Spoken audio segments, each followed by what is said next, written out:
सध्या हिवाळी अधिवेशन सुरू आहे आणि या अधिवेशनाच्याच कालावधीवरून सत्ताधारी आणि विरोधकांमध्ये जुंपल्याचं पाहायला मिळालंय। सरकार घाईघाईत पुरवणी मागण्या टाकत असून अधिवेशनाचा कालावधी वाढवावा अशी मागणी विरोधकांनी केली आहे। तर कोरोना काळात केवळ 3 ते 4 दिवस अधिवेशन चालल्याचा रेकॉर्ड असल्याचा टोला मुख्यमंत्री देवेंद्र फडणवीसांनी विरोधकांना लगावलाय। अध्यक्ष महोदय, आपण असा मेसेज आमच्या समोर पाठवताय। सन्मान्य सदस्य नानाभाऊ पटोले यांनी जो मुद्दा उपस्थित केला की हे अधिवेशन विदर्भाचा असल्यामुळे विदर्भ करारानुसार व्हायला पाहिजे, हा त्यांचा प्रमुख मुद्दा। ठीक आहे, त्याच्यावर आपण निर्णय देणार, पण आपण असा मेसेज पाठवला की आम्ही तिथं ह्या सगळ्या गोष्टीला मान्यता दिलेली, आम्ही आमचं मत तिथं मांडलेलं आहे की 8 ते 19 पर्यंत व्हावं, हा आम्ही आग्रह केला। एखादा आठवडा अधिक वाढवा म्हणून आग्रह केला।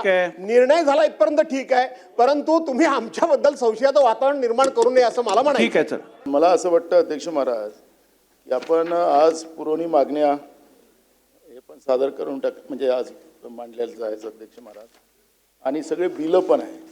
अध्यक्ष महाराज, सरकारला एवढी घाई काय? तुमच्याकडे आम्हाला मागणी करण्याचा अधिकार आहे। अध्यक्ष महाराज, माझी विनंती आपल्याला, मी काही आदेश सूचना नाही करत अध्यक्ष महाराज, हे अधिवेशन कृपया विदर्भासाठी आपण वाढवून द्यावा सरकारला, आणि त्या पद्धतीची भूमिका आपण मांडावी असं माझं मत आहे। मुख्यमंत्री महोदयांनी म्हटलं मला काही विरोध करायची गरज नाही, मला पाहिजेच अधिवेशन विदर्भात, असं ते म्हणाले। अध्यक्ष महोदय, एक रेकॉर्ड मला क्लिअर केला पाहिजे। नानाभाऊंचा अधिवेशनाकरता किती आग्रह असला तरी नानाभाऊ त्या काळामध्ये 3 आणि 5 दिवसाचेच अधिवेशन मुंबईचे झाले नाही। मुंबईचे बाकी राज्यात चालू होते, बाकी राज्यात कोरोना नव्हता का? बाकी राज्यात 15-15, 20-20 दिवस चालायचे। महाराष्ट्रामध्ये 3 आणि 4 दिवस अधिवेशन चाललं।